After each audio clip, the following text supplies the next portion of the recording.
Hello everyone, welcome to my YouTube channel. तो अगर आप लोग सीयूईटी पीजी एंट्रेंस के लिए तैयारी कर रहे हैं तो आप चाहो तो हमारा टेलीग्राम ग्रुप को ज्वाइन कर सकते हैं। लिंक आपको वीडियो के नीचे डिस्क्रिप्शन में मिल जाएगा। तो वहाँ पे आप लोगों को डेली बेसिस पे क्विज़ेस तो देखने को मिलते हैं, तो आप चाहो तो अपने प्रैक्टिस के लिए वहाँ पे पार्टिसिपेट कर सकते हो। साथ में सीयूईटी रिलेटेड हर एक इन्फॉर्मेशन आप लोगों को वहाँ पे मिल जाएगा। तो एक बार ग्रुप को जरूर चेक कीजिएगा। तो देखिए, आज इस वीडियो में हम डिस्कस करने जा रहे हैं। हमने जो सीयूईटी एंट्रेंस के लिए, पीजी एंट्रेंस के लिए जो सीरीज को स्टार्ट किया था, और ये आज हमारा 11th नंबर वीडियो हो बन चुका है। हमने इससे पहले 10 वीडियोस को कंप्लीट कर लिया है सिलेबस के अकॉर्डिंगली।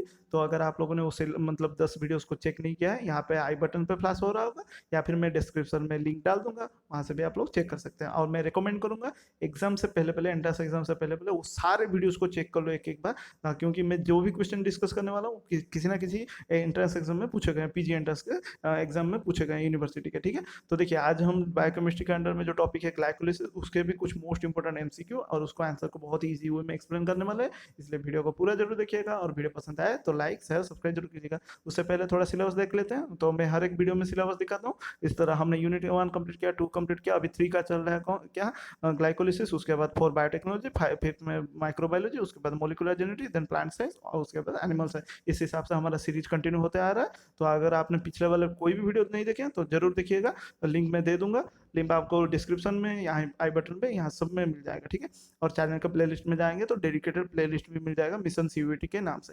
देखिए, this enzyme catalysis the transfer of a phosphoryl group from ATP to glucose. So इनमें से कौन सा एंजाइम है जो कि फॉस्फोरिल ग्रुप को ट्रांसफर करता है, एटीपी से लेके ग्लूकोज की ओर पहुंच जाता है। ठीक है, हेक्सोकाइनेज, फॉस्फोग्लूकोज आइसोमरेज, अल्डोलेज, फॉस्फोग्लूकोज म्यूटेज। सो इसका राइट आंसर है वो है सिर्फ और सिर्फ इकलौता हेक्सोकाइनेज, जो कि फॉस्फोरिल ग्रुप एटी में तो 3 फॉस्फेट होते हैं, तो एक ट्रांसफर करता है हमारा ग्लूकोज को। ठीक है, उसके बाद glycolysis is the conversion of glycolysis. Actually में क्या है, ये conversion of fructose to phosphoenol pyruvate, fructose into pyruvate, glucose into phosphoenol pyruvate, या ग्लूकोज इनटू पाइरुवेट। बहुत ही इजी है, आप लोग जानते हैं।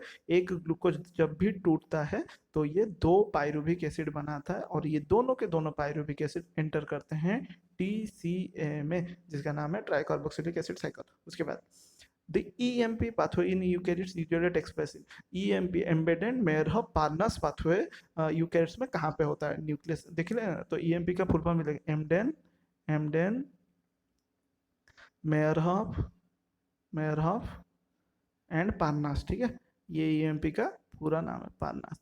तो ये ईएमपी पाथवे यूकैरियोट में कहाँ पे होता है, न्यूक्लियस में, लाइसोसोम में, गोल्गी एपैरेटस में, या साइटोसोल में। तो ये होता है आप लोगों का साइटोसोल में। ठीक है, क्योंकि यूएमपी पाथवे है कि आप लोगों का ग्लाइकोलिसिस यही होता है साइटोसोल में। और ग्लाइकोलिसिस एक लौता ऐसा प्रोसेस जो कि साइटोप्लाज्म में देखने को मिलता है। बाकी सभी के सभी रेस्पिरेशन का पार्ट, जैसे कि टीसीए, ईटीएस और आप लोग ऑक्सीडेटिव फॉस्फोरिलेशन, वो सभी के सभी कहाँ पे होता है, इनसाइड द माइटोकॉन्ड्रिया। ठीक है, तो ये एक लौता प्रोसेस है। उसके बाद in the last step of EMP pathway और glycolysis this substrate is used. जो लास्ट स्टेप है ग्लाइकोलिसिस में, कौन सा सबस्ट्रेट है, phosphoenol pyruvate, pyruvate 1,3 biphospho glycerate, या फिर ग्लिसरल डिहाइड 3 फॉस्फेट।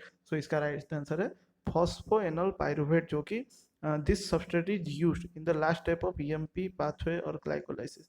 अच्छा, हाँ, ग्लाइकोलिसिस के लास्ट स्टेप में आप लोगों को मालूम है पूरा एंड प्रोडक्ट कौन बनता है, पाइरुवेट। तो इसके लास्ट स्टेप में सबस्ट्रेट की तरह कौन एक्ट करता है, फॉस्फोइनोल पाइरुवेट, उससे बनता है आप लोगों का पाइरुवेट। ठीक है, यहाँ पे कंफ्यूज मत होइएगा, यहाँ पे पूछे इन the last step of EMP pathway, वहाँ पे सबस्ट्रेट कौन है, फॉस्फोइनोल पाइरुवेट, उस वो जाके फिर से आप लोगों का पाइरुवेट बनाता है। उसके बाद चलते हैं next. When yeasts carry out alcoholic fermentation of glucose, the coenzyme thymine pyrophosphate is needed by TPP। ठीक है, सो TPP किस पर्पस के लिए, चाहे ट्रांसअल्डोलेज के लिए, पाइरुवेट कार्बोक्सिलेज के लिए, डिकार्बोक्सिलेज, लैक्टेट डिहाइड्रोजनेज, हेक्सोकाइनेज। सो इसका राइट आंसर है, आप लोग जब ईस्ट अल्कोहलिक फर्मेंटेशन करता है ग्लूकोज का, सो कोएंजाइम TPP नीड करता है किसको, आप लोगों का पाइरुवेट डिकार्बोक्सिलेज का नीड करता है, उसको जरूरी होता है। ठीक है, अल्कोहलिक फर्मेंटेशन करने के लिए। उसके बाद activity of this enzyme increases when ATP supply of cell depletes. So जब एटीपी का सप्लाई घट जाता है सेल में, तो किस एंजाइम का एक्टिविटी बढ़ जाता है, ग्लूकोकाइनेज, फॉस्फोफ्रुक्टोकाइनेज 1, हेक्सोकाइनेज, या फिर पाइरुवेट काइनेज। सो इसका राइट आंसर है फॉस्फोफ्रुक्टोकाइनेज 1। ये इंपॉर्टेंट क्वेश्चन है, याद रखिए। जब एटीपी का सप्लाई सेल में डिप्लीट हो जाता है तो कौन उसका फुलफिल, मतलब एंजाइम कौन उसको फुलफिल करवाता है, उस एक्टिविटी को बढ़ा देता है, फॉस्फोफ्रुक्टोकाइनेज 1। उसके बाद next, this is not this is not one of the steps between the glycolysis of glyceraldehyde 3-phosphate and 3-phosphoglycerate. इनमें से कौन सा स्टेप नहीं है जो कि glycolysis of glyceraldehyde 3-phosphate and 3-phosphoglycerate के अंदर अंदर. सो फॉर्मेशन ऑफ 1,3-बाइफॉस्फोग्लिसरेट ये नहीं है, या फिर oxidation of NADH to NAD plus ये नहीं है, या फिर ATP सिंथेसिस, या फिर catalysis by phosphoglycerate kinase. So इसका राइट आंसर है oxidation of NADH to NAD plus. ये एक स्टेप नहीं है between glyceraldehyde 3-phosphate and 3-phosphoglycerate के बीच में. उसके बाद in EMP pathway the process by which ATP is form by from ADP is.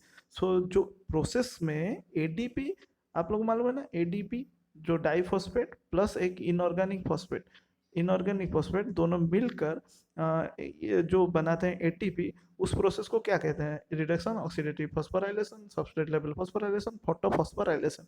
उसे कहते हैं सबस्ट्रेट लेवल फॉस्फोराइलेशन, जिसको शॉर्ट फॉर्म में SLP भी कहा जाता है. ठीक है, SLP भी कहा जाता है. उसके बाद चलते हैं नेक्स्ट.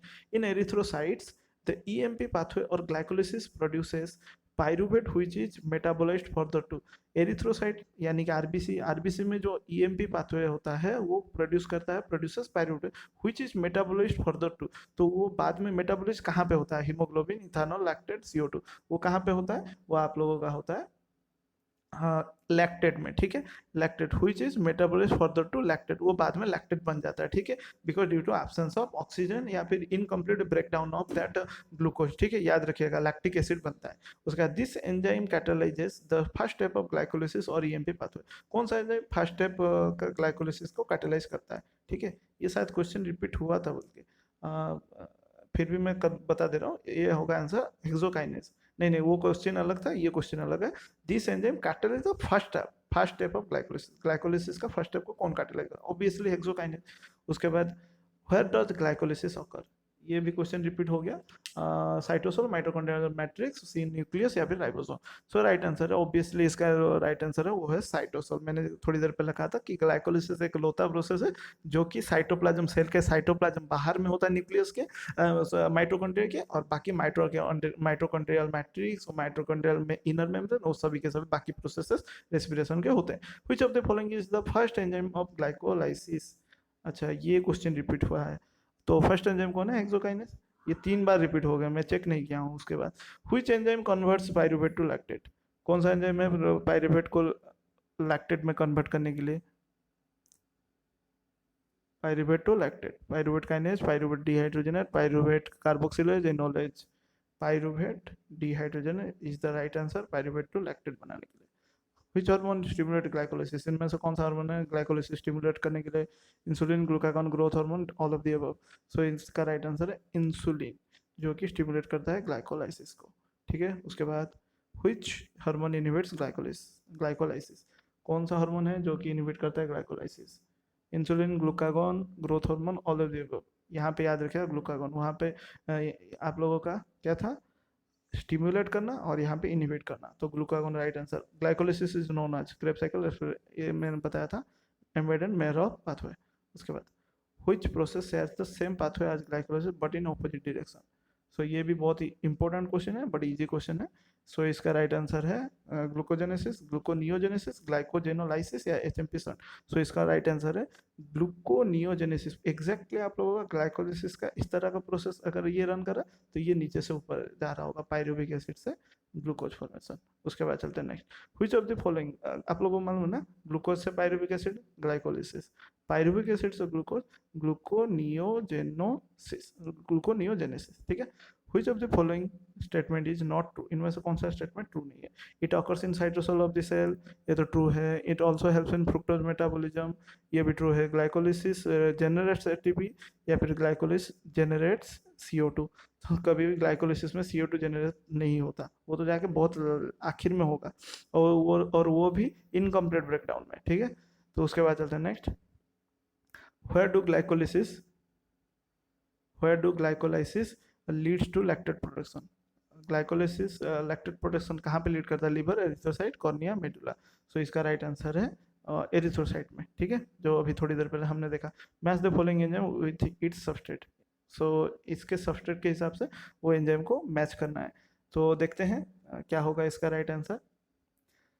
आप लोगों का hexokinase 1 fructose 1 6 biphosphate, pyruvate kinase 2 2 phosphoglycerate, enolase 3 phospho enol pyruvate. अच्छा, ये 1 2 3 4 है और ये एबीसीडी हमको मैच करना है।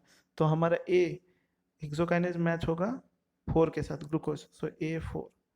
उसके बाद पाइरूवेट काइनेज हमारा मैच होगा फॉस्फोइनोल पाइरूवेट, सो B3। उसके बाद इनोलेज हमारा मैच होगा 2 फॉस्फोग्लिसरेट, ठीक है, 2 फॉस्फोग्लिसरेट C2। उसके बाद डी हमारा मैच होगा 1 के साथ, यानी अल्डोलेज फ्रुक्टोज 1 6 बाइफॉस्फेट के साथ मैच होगा। इसको केयरफुली कीजिएगा। उसके बाद which enzyme is inhibited by iodoacetate and arsenate. कौन सा एंजाइम है जो कि आयोडोएसिटेट एंड आर्सेनेट के द्वारा इनहिबिट होता है? Hexokinase, glucokinase, glyceraldehyde 3 phosphate dehydrogenase, both a and B.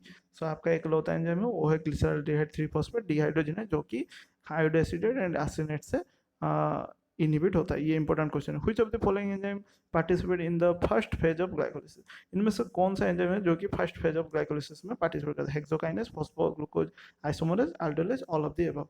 इसका राइट आंसर सारे के सारे एंजाइम पार्टिसिपेट करते हैं फर्स्ट फेज ऑफ ग्लाइकोलिसिस।